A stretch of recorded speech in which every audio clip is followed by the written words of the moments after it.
তোমালোকে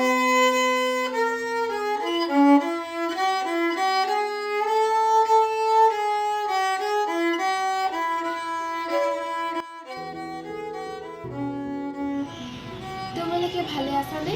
মই কাৰ্বন। এয়া তোমালোকৰ সন্মুখত আকৌ হাজিৰ হ'লো। সোনকালে তোমালোকক লগ পাম বুলি কৈছিলোঁ যদিও নোৱাৰিলোঁ। বুজি পাইছানে? আমাক লৈ যেতিয়া বিজ্ঞানীসকলে নতুন নতুন পৰীক্ষা নিৰীক্ষা চলাই থাকে, তেতিয়া আমাক অধিক ব্যস্ত কৰি ৰাখে। বাৰু, এতিয়া তোমালোকৰ লগত কথা পাতিবলৈ পাইছোঁ যেতিয়াই সুবিধাটো ভালদৰে অলপ ব্যৱহাৰ কৰিলেই ভাল। ৰ'বা, ইয়াৰ আগৰ দিনা আমি কোনবোৰ কথা আলোচনা কৰিছিলোঁ মনত আছেনে? আমি সেইদিনা আমাৰ পৰমাণুৰ কথা, প্ৰকৃতিত আমাৰ পৰিমাণৰ কথা, আমি ক'ত ক'ত থাকোঁ আৰু কি কি ৰূপত থাকোঁ আৰু কিয় সহজতে বাননিৰ সৃষ্টি কৰোঁ সেইবোৰ কথা আলোচনা কৰিছিলোঁ, হয়নে? ভাল লাগিছেনে বাৰু তোমালোকৰ শুনি? আমাৰ কেটিনিছন ধৰ্ম আৰু আমি সৃষ্টি কৰা শৃংখলবোৰ আকৌ এবাৰ চাই লোৱা।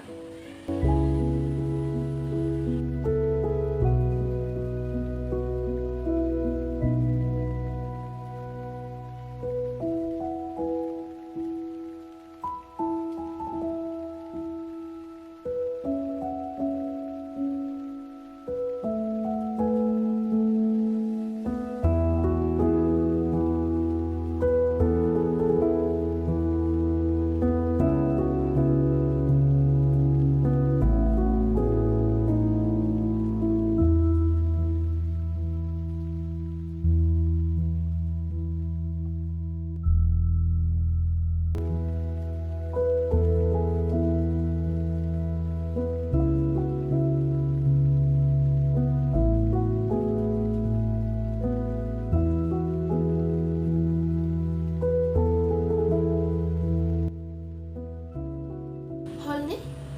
আজি আমাৰ কথা বতৰাখিনি আমাৰ যোগাত্মক বিক্ৰিয়াৰ পৰাই আৰম্ভ কৰোঁ। যোগাত্মক শব্দটোৰ অৰ্থৰ পৰাই তোমালোকে নিশ্চয় অনুমান কৰিব পাৰিবা যে আমাৰ যৌগৰ লগত কোনোবা মৌল যোগ হোৱা বিক্ৰিয়া। ইয়াৰ লগতে তোমালোকে এইটো কথা বুজিবলৈ চেষ্টা কৰা যে আমাৰ যৌগৰ লগত আন মৌল বা মূলক যোজিত হ'বলৈ নিশ্চয় যৌগটোৰ যোজ্যতা পূৰ কৰিব পৰাকৈ খালী ঠাই থাকিব। এই কথাটোৱে তোমালোকক বুজি পোৱাত সহায় কৰি দিব যে অসম্পৃক্ত জৈৱ যৌগই যোগাত্মক বিক্ৰিয়া সম্পন্ন কৰে।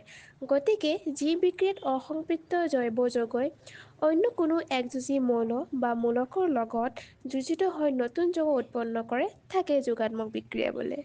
যেনে নিকেল অনুঘটকৰ উপস্থিতিত ইথিনৰ লগত হাইড্ৰজেন যোজিত হৈ ইথেন উৎপন্ন হয়। বাৰু, এতিয়া তোমালোকে বিক্ৰিয়াটো মন কৰাচোন।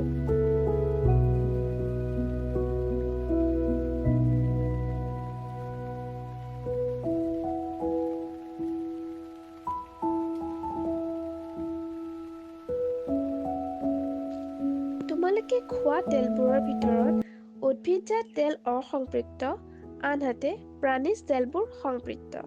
দ্বিবান্ধনীযুক্ত উদ্ভিদৰ তেলৰ যোগাত্মক বিক্ৰিয়াৰ সহায়ত হাইড্ৰজেন মুক্ত কৰি বনস্পতি ঘি প্ৰস্তুত কৰা হয়।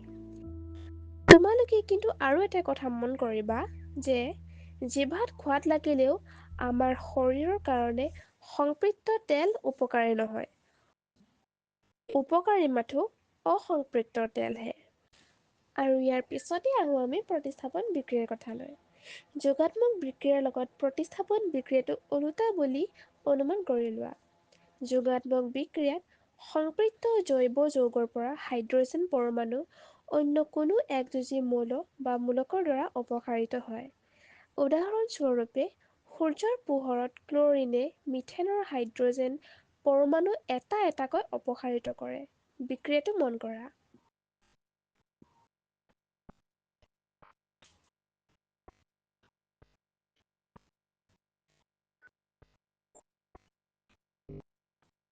এতিয়া আহোঁ দহনৰ কথালৈ। দহন মানে জুই জ্বলা। গতিকে তোমালোকে সকলোৱে দহন দেখিছা, নহয় জানো? দহনত তাপ আৰু পোহৰ উৎপন্ন হয় বুলি আমি সকলোৱে জানো। এতিয়া তোমালোকক মনত পেলাই দিব লগা কথাটো হৈছে দহন এটা জাৰণ বিক্ৰিয়া। গতিকে দহন বায়ু অৰ্থাৎ অক্সিজেনৰ সহায়ত ঘটে আৰু দহনত তাপ আৰু পোহৰ দুয়োটা উৎপন্ন হয়। দ্বিতীয়তে, একমাত্ৰ আমাৰ যৌগবোৰৰহে দহন ঘটে। মইতো কৈয়ে আছোঁ, আমাৰ যৌগবোৰ সংপৃক্ত আৰু অসংপৃক্ত দুই প্ৰকাৰৰে হ'ব পাৰে। ইয়াৰে ভিতৰত আমাৰ সংপৃক্ত যৌগবোৰ নীলা শিখাৰে জ্বলে আৰু ইয়াৰ পৰা ক'লা ধোঁৱাৰ সৃষ্টি নহয়। তোমালোকে ঘৰত ব্যৱহাৰ কৰা ৰন্ধন গেছ জ্বলালে তাৰ পৰা ক'লা ধোঁৱা ওলাই জানো? কাৰণ প্ৰধানকৈ প্ৰপেন থাকে। ই এবিধ সংপৃক্ত যৌগ বুলি তোমালোকে জানা। আনহাতে অসংপৃক্ত যৌগ দহন কৰিলে ক'লা ধোঁৱাযুক্ত আৰু হালধীয়া শিখাৰে জ্বলে। সাধাৰণতে খৰি জ্বলালে তেনেকুৱা জুই তোমালোকে দেখা। এইখিনিতে অন্য এটা গুৰুত্বপূৰ্ণ কথা মনত ৰাখিবা যে অক্সিজেনৰ পৰিমাণ কমিলে সংপৃক্ত যৌগৰো ক'লা ধোঁৱা, এলান্ধু আদি উৎপত্তি হয়। তোমালোকৰ ঘৰৰ গেছটো জ্বলালে যেতিয়াই হালধীয়া শিখা ওলায় তেতিয়া বুজি ল'বা যে বাৰ্ণাৰৰ ফুটাবোৰ জাম হৈ শিখাই অক্সিজেন কম পাইছে। বাৰু হ'ব দিয়া, এতিয়া দহনৰ এই বিক্ৰিয়া কেইটালৈ চোৱা।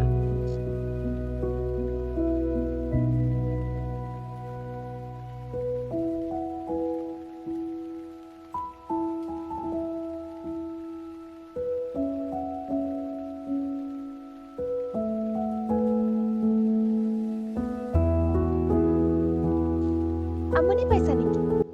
এই বিক্ৰিয়াবোৰৰ কথা ক'লেই বহুতে আমনি পায়। কিন্তু ৰাসায়নিক বিক্ৰিয়াবোৰেই ৰসায়ন বিজ্ঞানৰ মূল কথা। এই ৰাসায়নিক বিক্ৰিয়াবোৰ যেতিয়া অভ্যাস কৰিবা তেতিয়া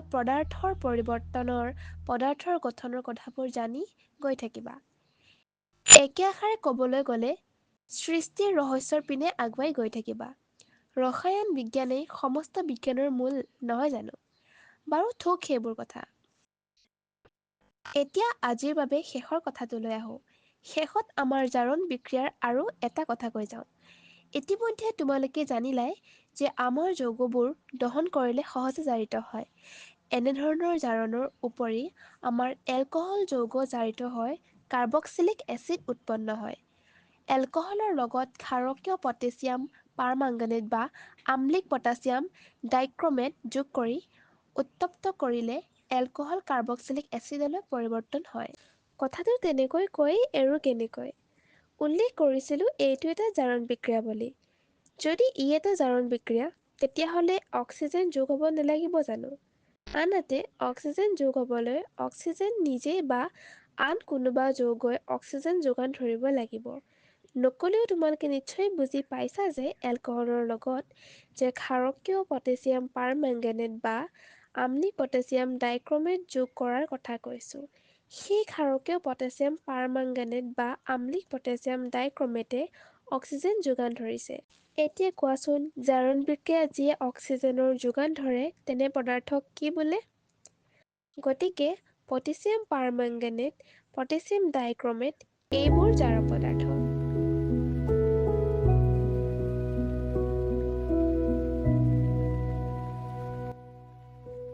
যি কি নহওক, আজি তোমালোকৰ লগত মাথো আমাৰ যৌগৰ কেইটামান ধৰ্মৰ কথা আলোচনা কৰিলোঁ।